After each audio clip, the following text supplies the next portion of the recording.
Bismillah, salatu salam ala Rasulillah. Warm greeting, our beloved learners. Still dealing with online English lessons or revisions, you can call them. Uh, Today's session is about pronunciation of have, has as auxiliaries in the present perfect tense. We're still dealing with sequence to me, my personality, my life experience, and life experiences.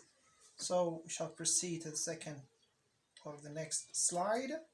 We've got when talking in the present perfect, the A sounds in have or has is not usually pronounced strongly. It means have. Sorry, it means not have nor has. It uses the sounds more like the vowel sounds in utter, and not the vowel sounds in cat. So have sounds like have, and has sounds like has.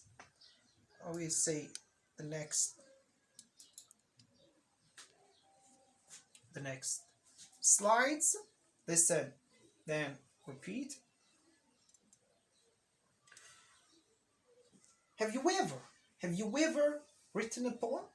So it is a weak form, WF, weak form. Yes, I have. Okay, long just like cat. Strong form. So here we have question. Here we have yes and no. Answer, short answer. I've written a lot of poems. I've written a lot of poems. We have a contracted form of have, using with this personal pronoun. No, I haven't. Strong form. Okay? Just like the first one. Yes and no? Answers. Questions. Short answers. I've never written a poem. By the way, the use of never has the same meaning of no. Okay? Negative statement. Both of those statements, okay, have a negative aspect. Now let's see the next stage. Listen carefully, then repeat. Has Rosemary learned important things from her teachers? Has weak form. Yes, she has. Yes, she has. Strong form, okay? Normally from this stage, you will understand when we use weak form and when we use strong form. She's learned a lot. Okay, weak form, and it is a contracted form of has. She has learned a lot. Auxiliary plus the past participle. Has Rosemary forgotten her teachers? Weak form, especially whenever we use question mark, and here as an auxiliary. No, she hasn't. Okay, whenever we have yes and no question, short answer, we have strong form. Now, she's never forgotten them. Has, and of course, forgotten is the past participle. Nice to see you again, Mrs. Rayleigh, after all these years. It's been a long time. Do you remember me? I'm Rosemary Atwood. Let's see. Somewhat a kind of rule. Let's remember together. Have and has are pronounced respectively have and has in, as we've seen, questions. Have and has are weak form of have and has. Have and has are pronounced respectively have and has, it means strong form, at the end of a short answer to yes and no questions, as we have seen in the previous examples. Have and has are strong forms of have and has. The is the short or the contracted form of have and is the short form of has. So we'll see them. The is pronounced the after the personal pronoun subject are you, we, they. I've seen that movie I played that game. Z, sorry, s is pronounced z after the personal pronoun, sorry, personal pronouns, subject he and she. And the s is pronounced s after the personal pronoun, one, subject, it.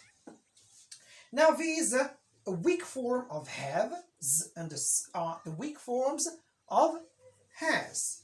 Haven't and hasn't are strong forms of haven't and hasn't. And in British English, whenever we have a negation in haven't and hasn't, there is no weak forms. Okay, there is no weak forms. They are always strong forms. Remember this, they are always strong forms. Now let's practice together. Task 1. Listen carefully to the underlined words in the following dialogue and choose the correct pronunciation. So this dialogue is between journalist and Alfred Nobel, okay, the famous writer. Journalist. So which one of these in bracket are the correct one? Have you ever dreamt of a different career, Professor Nobel? Alfred Nobel. As a matter of fact, I have. When I was young, my dream was to become a writer. I was interested in literature and poetry. Journalist. Your father is an engineer and probably wanted you to be interested in science like him. Has he influenced your career aspirations? Alfred Nobel. Of course he has. He has obliged me to become a scientist. Journalist. How do you feel about it today? Alfred Nobel. Well, it's been hard, but I've never given up writing. I've never given up writing. Now let's see the correction of this task. Solve the journalist. As I said, whenever you've got a question and it's an auxiliary, we use the weak form. Have you ever dreamt of a different career? Next one, it's a short answer. I have. As a matter of fact, I have when I was young. Okay, there is no necessary to read it all. Now the journalist, your father is an engineer and probably wanted you to be interested in science like him. Has, because it's a question, has weak form. He influenced you, your career aspirations? Alfred Nobel, of course he has. Okay, short answer. So we have to tick in this one, to choose this one. He's obliged me to become a scientist. Journalist, how do you feel about it today? Alfred Nobel, last but not at least. Well, it's, as we said, not z. It's been hard, but I've, okay, weak form because it's contracted form. Never given up writing, never given up writing. Let's see a complex task. It's not as a complex, but it is a message to teachers more than the learners. In this task, you can understand clearly which one of your learners have understood and which one are just answering randomly. So, you've got statement and pronunciation, of course, and forms. Tick in the right boxes. So you've got statement, and next to each statement, you have to tick in one of these pronunciation and one of these forms. The first one. Normally, without pronouncing, you can understand which one you are going to take. Is it have or have? Is it a strong form or a weak form? And the same thing for this one. Have, strong, weak. And of course this one, and this one, and this one, and this one, this, and this. So I'm going to read them in the correction.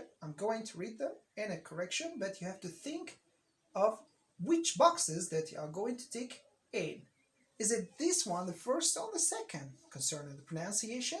Is it the first or the second, concerning the forms, strong and weak? Okay, remember those acronyms? Let's see the correction. So, the first one. Have you ever been to Portugal? Have you ever been to Portugal? I said it's a question. So I have to take have and weak form, of course. So if a learner, for example, take this one, have, and this one, strong form, so this learner is just answering randomly without thinking at all. Next, yes, I have. Yes, I have. It's a short answer, so we use the strong form, of course. Next, has problem with your suggestion. He has problem with your suggestion. It's a weak word. We take this one and this one, of course.